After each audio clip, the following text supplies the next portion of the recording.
Shall I stand here to clip the mouse? Yes. Is it okay if I stand here to do the presentation? Yeah.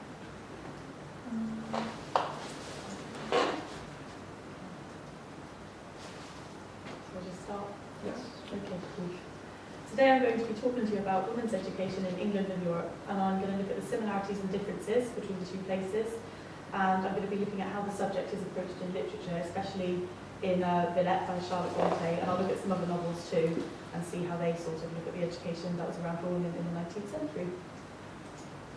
So I'll start by looking at women's education in England, and I'm going to do this in terms of class because it was very much divided by class, the sort of education you could expect to receive. And then I'll go on to have a quick look at women's education in Europe, and I'm especially going to look at how Charlotte Bronte looks at this in Villette from a sort of English point of view. First of all, I'll just have a brief overview of what the education was like for women in the 19th century. They received less education than men.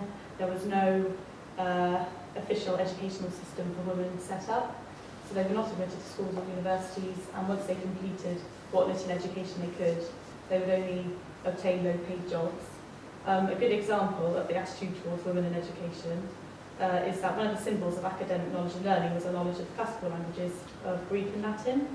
And in male education there was a lot of time spent on this, and it was considered quite an important thing to know about, but few women had access to it. And I feel like this demonstrates that it was thought that women didn't need that kind of education because that wasn't going to be useful in their life. They didn't need an intellectual education.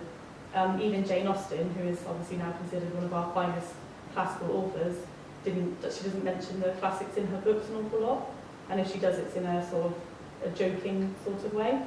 And I just think that demonstrates the kind of attitude towards women at the time. They just weren't seen to need education.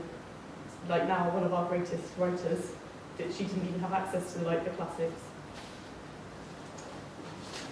So if you were an upper class girl, the kind of education you would receive, you might have a governess, but the education you would mostly receive would be in the accomplishments.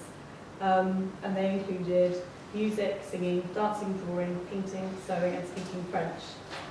The idea of the accomplishments was to give a woman something to occupy herself with, to protect her from being idle, and it was meant to teach them the skills of patience, self-discipline, perseverance. So for example, if they can discipline themselves to learn an instrument or to learn a handicraft, those skills could be used in other parts of life. So their perseverance and patience could be used in other parts of life, for example, in marriage. It was important for a woman to be seen by society as accomplished because it would help her to be seen as feminine and also help her to obtain a husband, which was an upper class woman's aim in life, really, just to get married. And it wasn't really seen, they didn't need any other form of education because their purpose in life was to get married, and this education would help them to marry, so that was all they received. Jane Austen nicely summarises society's expectation of an accomplished woman in Pride and Prejudice. In this scene, Elizabeth Bennet, Mr. Darcy and Caroline Bingley are discussing what an accomplished woman should be, and Caroline Bingley provides an answer. She says, "Oh, certainly, no one can be really esteemed accomplished who does not have a thorough knowledge of music, singing, drawing, dancing and the modern languages to deserve the world. And besides all this, she must possess a certain something in her air and manner of walking, the tone of her voice, her address and expressions, or the word will be but half deserved." I think this is a perfect example of what was expected of a woman in the 19th century because Caroline Bingley knows what is expected of her by society, what she needs to do to marry and to get a husband. I just think it's interesting that this is from a female point of view, knowing these are the things I need to do if I'm going to marry and make a good match with a husband. In the same scene, Bingley, her brother, also demonstrates a male view of the accomplishments. He says, "It is amazing to me how young ladies can have patience to be so very accomplished as they all are. I'm sure I never heard of a young lady spoken of for the first time without being informed that she was very accomplished."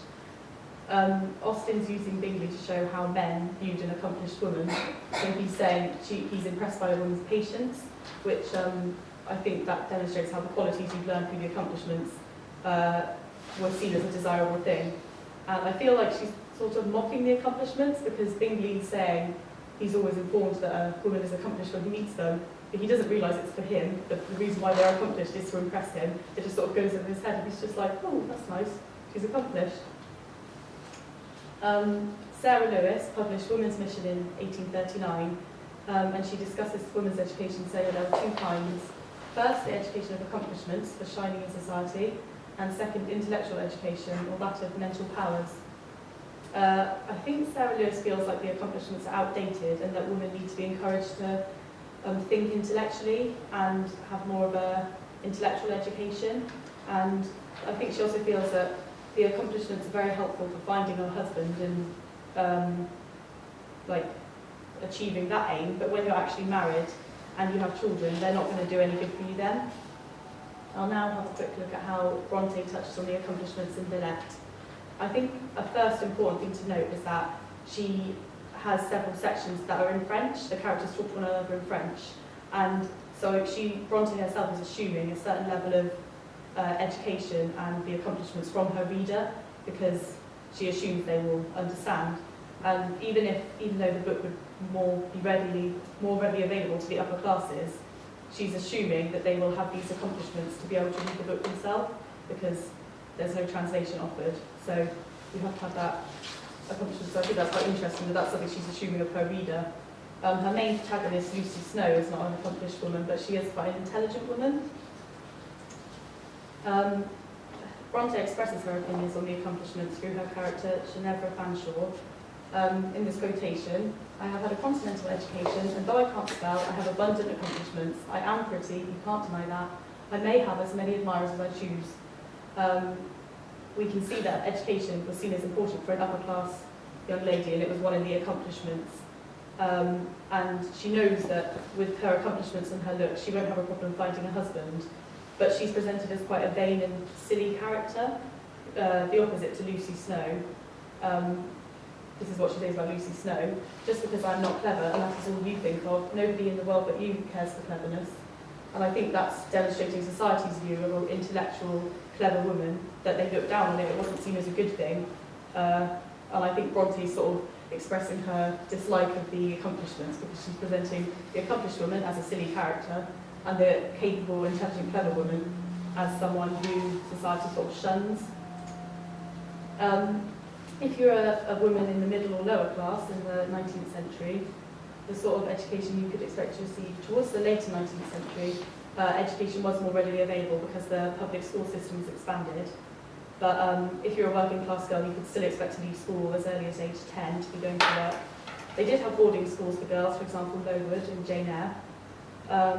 And most girls who received an education like this often went on to become a teacher, because that was seen as quite a respectable profession. But at the end of the day, it was still expected for a woman to marry as soon as she could and find the best possible husband she could. Another female character in the beginning of the Villette is Paulina. And I think this is quite interesting because we can see an example of the accomplishments being encouraged, even though Paulina is a young child.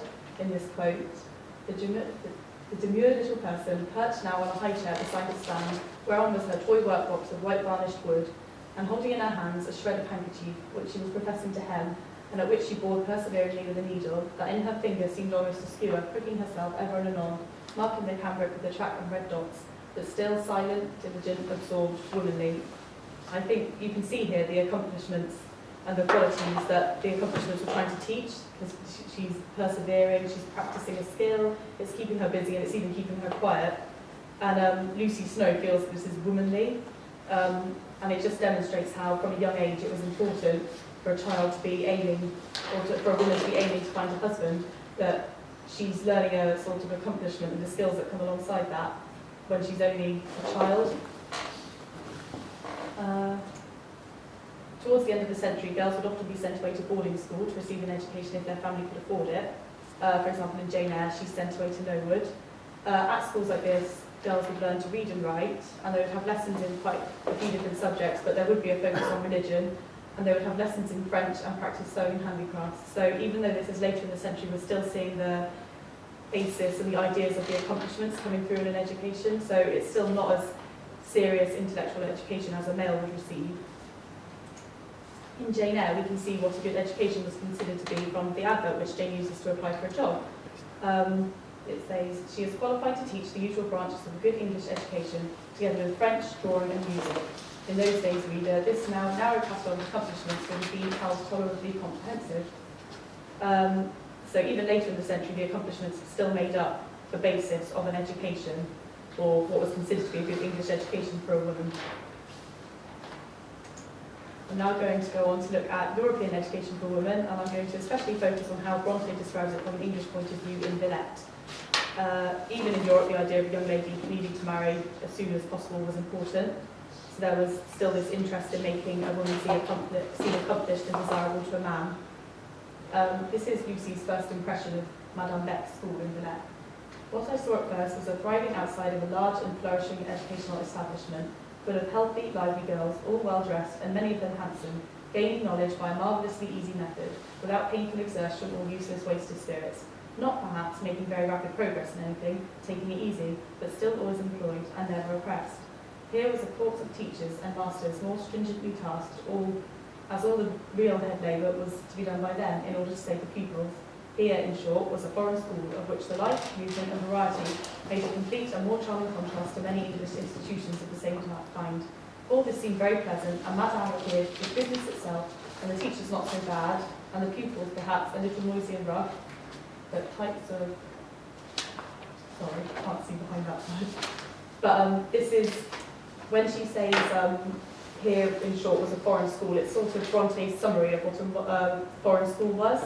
The idea that the pupils didn't make quite as good progress as in English schools, but the students were very happy and their well-being was really looked after. There's some quotes there of Lucy comparing Madame Beck's school to English schools.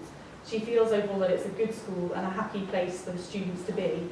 I think that the impression the reader gets of European education is that the girls make slower progress than in English schools, but they're treated better and they're happier in general.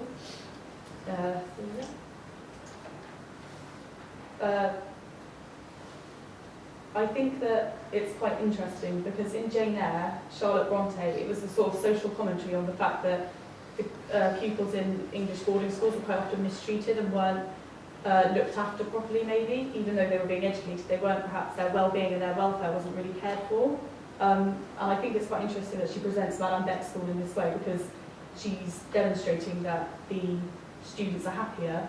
They might not be making as quick progress, but they're happier. And I think that Lucy's impression that Madame Beck is a good headmistress and that her methods are effective demonstrates that Charlotte Bronte feels that maybe this could be a lesson to English schools. I just thought it was quite an interesting comparison between the two novels. So Bronte uses her novel to comment on European education.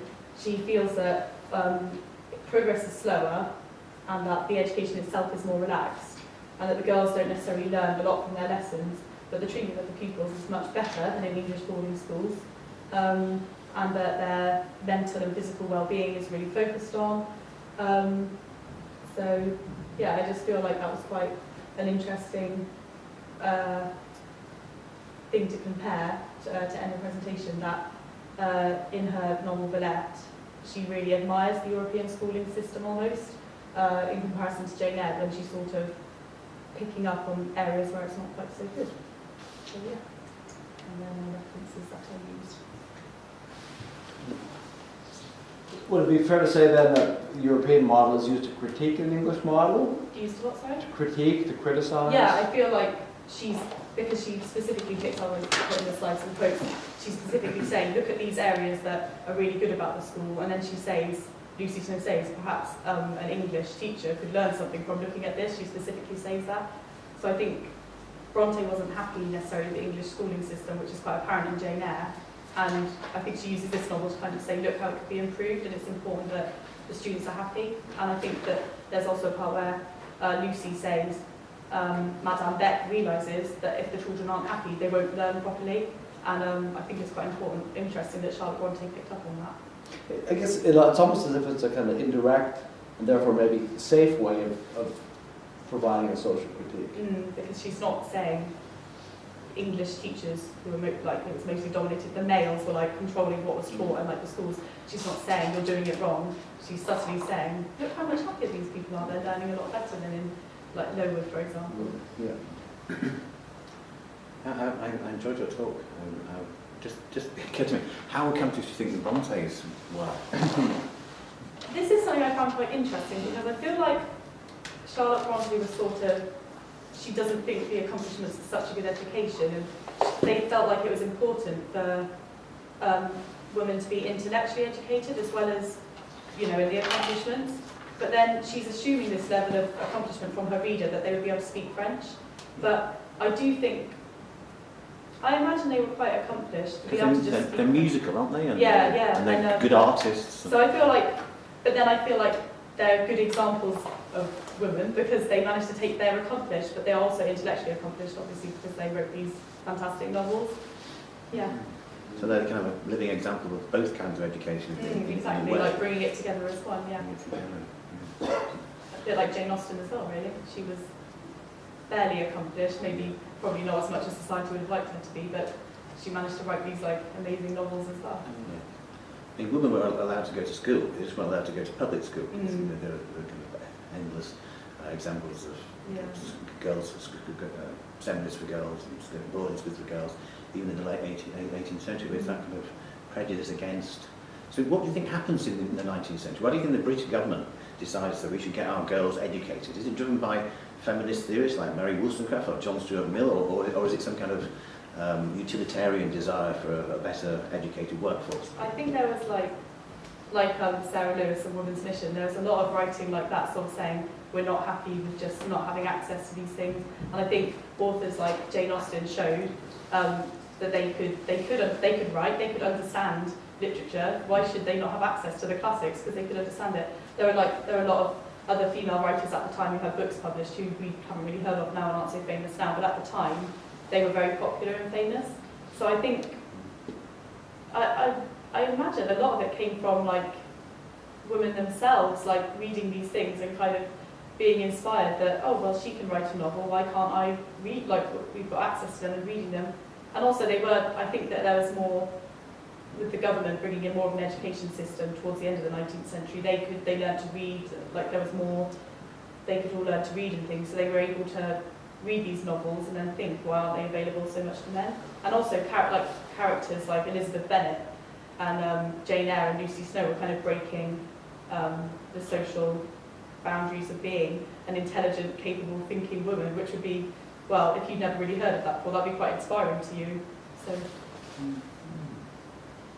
I mean, do you know how high literacy levels were for women in the early 19th century? I should know this myself, but I don't. I don't know. It'd be very interesting to find. You know, the poet Blake, for example, is married to an illiterate woman, and that's not that unusual, even for someone who dies in 1840. So I just wonder. I think a lot of it was just the view that they don't need to be able to do that. Yeah. You need to be accomplished, find yourself a husband, and then that's it. That's your life sorted out. So it just it wasn't thought necessary, was it, really, for women? They didn't need an education. Thank you. Thank you. Thanks.